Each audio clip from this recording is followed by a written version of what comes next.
Ôi, mình đang thông báo nè. Đang đá cái này nó hay đang đá nè mà giờ trong hồ bọt cho nên đừng vậy Chúc mừng ơi.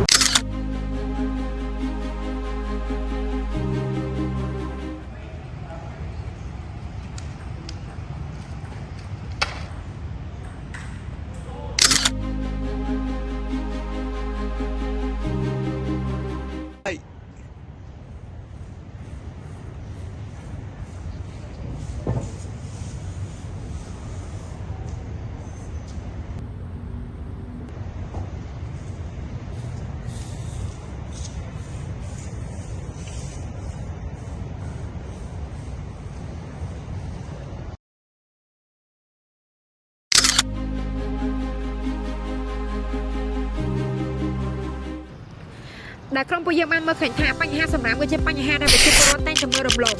ក៏ប៉ុន្តែវាគឺជាបន្ទុកដ៏ធំរបស់ក្រសួងបរិស្ថាន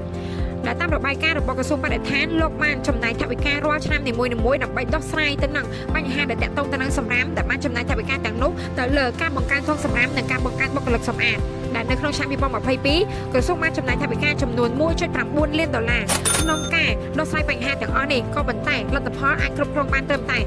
55% ដល់ 60% តែប៉ុណ្ណោះនៅក្នុងឆ្នាំ2025ក្រសួងបានចំណាយថវិកាដល់ 15 លានដុល្លារដល់ 18 លានដុល្លារក៏ប៉ុន្តែលទ្ធផលនៅតែទទួលបានត្រឹមតែ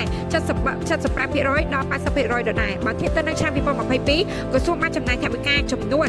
8 ដងនៅឆ្នាំ2022ដោយសង្កេតឃើញថាការចំណាយរបស់ក្រសួងបរិស្ថានមានការកើនឡើងពីមួយឆ្នាំទៅមួយឆ្នាំដូច្នេះហើយក្នុងនាមជានិស្សិតដែលកំពុងតែសិក្សាផ្នែកបច្ចេកវិទ្យាក៏បានចូលរួមរកដំណោះស្រាយសម្រួលទៅដល់រដ្ឋាភិបាលដែលដំណោះស្រាយដែលពួកយើងបានបង្កើតនោះគឺការបង្កើតធុងសម្រាមឆ្លាតវៃ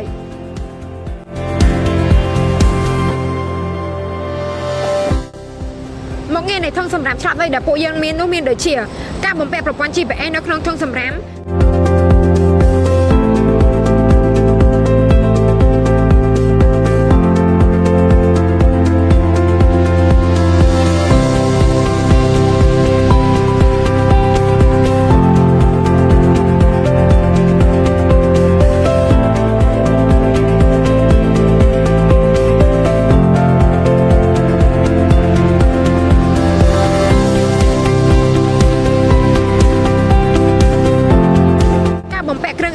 បិទបើកអូតូ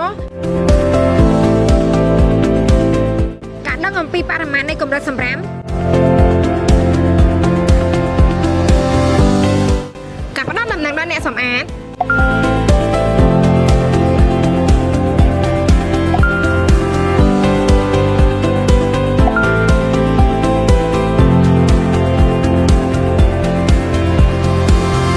និងការគ្រប់គ្រងបុគ្គលិកតាមបែប Digital